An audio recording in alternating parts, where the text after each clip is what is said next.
Bismillahirrahmanirrahim. Alhamdulillahirabbil alamin. Wa bihi nasta'in ala umuri dunya waddin, wassalatu wassalamu ala asyrafil anbiya'i wal mursalin sayyidina wa maulana Muhammad khataman nabiyyin wa ala alihi wa sahbihi ajma'in, amma ba'du. Alhamdulillah, kita melanjutkan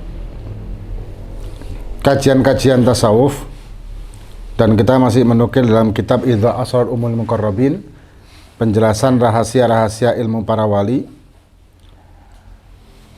yang kita masih di pembahasan tentang sifat sombong. Karena sifat sombong ini memang mempunyai pengaruh besar sih sebetulnya dengan kehidupan kita. Kita mungkin bisa melihat dari cerita kisahnya Iblis. Iblis itu sampai dilaknat oleh Allah Subhanahu wa taala sampai yaumil qiyamah.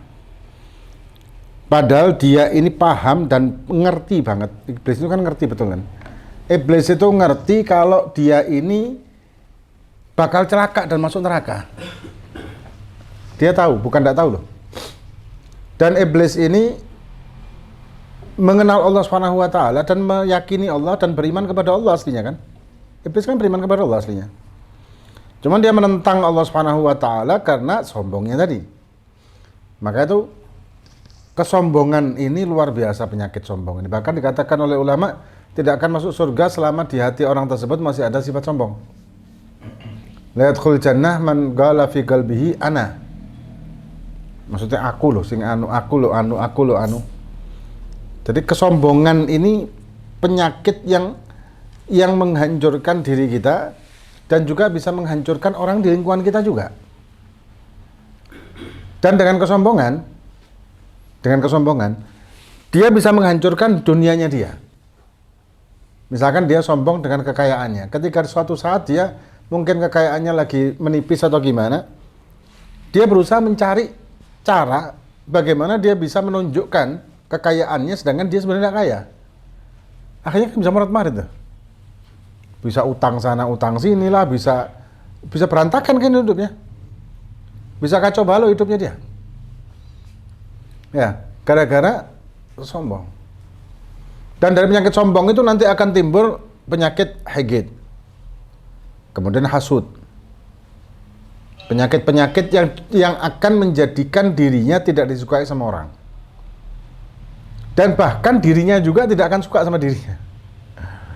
Nah, karena orang sombong ini ketika dia memandang dirinya, dia akan jijik sebetulnya dengan kesombongannya tersebut.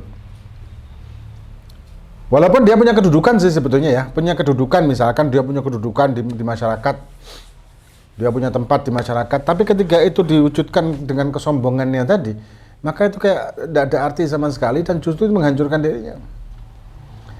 Nah, ketika muncul bisikan untuk sombong di hati, lawan dengan kata di hati juga. Yang paling mujarab itu adalah ingatkan diri kita ini bahwa kita bukan siapa-siapa di hadapan Allah. Kita ini hanya sekedar ciptaan Allah yang tidak ada arti bagi Allah Subhanahu wa taala. Kita diciptakan sama Allah, tidak dibutuhkan. Itu loh, itu selalu ingatkan hati kita itu.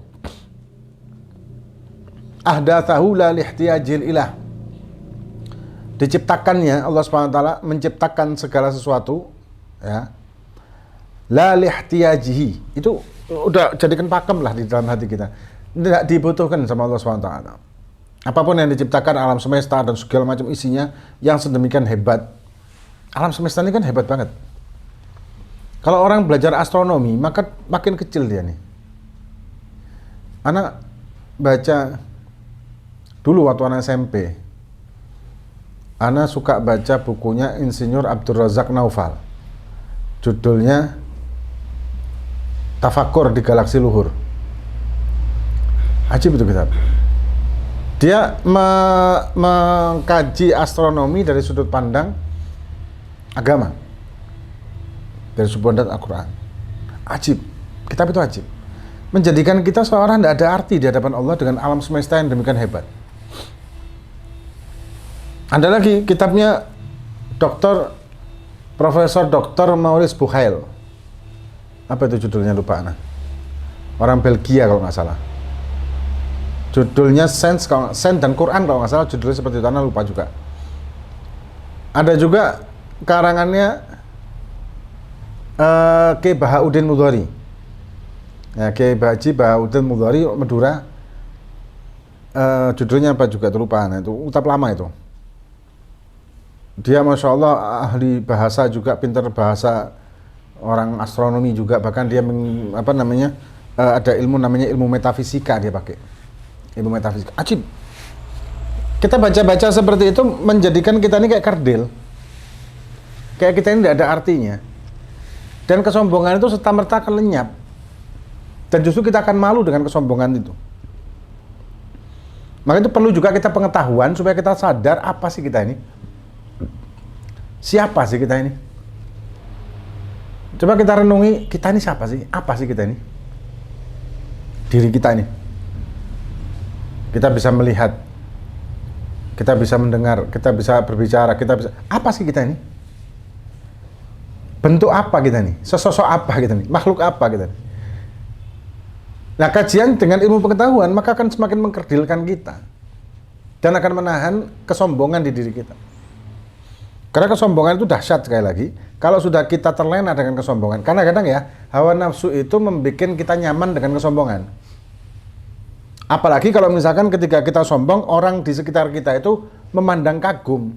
Karena nafsu ini, jiwa ini, itu suka dipuji.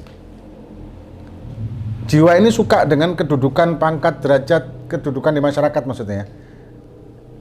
Ketika ada orang kagum-kagum sama kita, luar biasa ya sampean ya, waduh mobilnya ya, anu ya. Ketika terkagum-kagum tersebut, nafas ini merasakan nyaman di situ. Itu normal ya, itu manusiawi. Cuman menjadi tidak normal ketika kenyamanan itu dipengaruhi hawa nafsu, akhirnya timbul kesombongan tadi.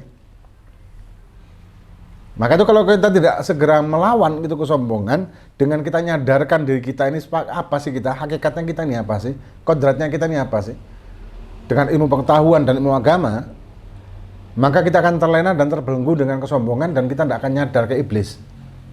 Iblis itu tidak nyadar-nyadar sampai kiamat. Bahkan ada satu tafsir kan disebutkan dalam ada tafsir apa lupa, disebutkan di situ bahwa iblis ini mendatangi Nabi Musa untuk tobat. Jadi mendatangi Nabi Musa untuk tobat. Maka maksudnya mintakan sama Allah, aku mau tobat gitu. Akhirnya dimintakan sama Nabi Musa untuk dia tobat, dan Nabi Musa mendapatkan firman dari Allah untuk supaya iblis ini sujud di kuburnya Nabi Adam. Apa jawab iblis? Dulu aja waktu hidupnya aku tidak mau, apalagi sekarang sudah mati. Dahsyatnya kesombongan. Padahal dia nyadar loh iblis ini. Nasibnya dia bagaimana kelak itu dia nyadar. Tapi kesombongan itu menjadikan dia ini tidak mampu untuk berubah. Menjadikan dia ini kayak terbelenggu dengan kesombongan tersebut, dan dia terikat dengan kesombongan itu, dan seolah-olah dia tidak bisa lepas dengan kesombongan itu tadi. Padahal dia nyadar. Paham betul si iblis ini. Dan iblis ini takut dengan murka Allah loh padahal. Tapi kesombongannya ngalahkan itu semuanya. Maka itu jangan pernah kita memunculkan kesombongan di hati kita, apapun kondisi kita, status sosial kita, atau keturunan siapapun kita ini, jangan pernah kita menyombongkan diri kita. Atau kita santrinya siapa misalkan, ulama besar, ya seorang ulama besar, jangan menyombongkan juga. Majelis juga, jangan disombongkan. Karena hawa nafsu akan memasuki dari celah manapun, dari sudut manapun kesombongan tersebut, bahkan dari kebaikan sekalipun. Majelis thariqah, taklim, guru, ibadah, macam-macam. Akan muncul kesombongan ketika kita terlena di situ. Ya, ini sedikit banyak. Insya Allah akan kita lanjutkan yang akan datang. Wallahu a'lam bishawab. Fatihah billahi faqana fid din. Hadratin Nabi al-Fatihah.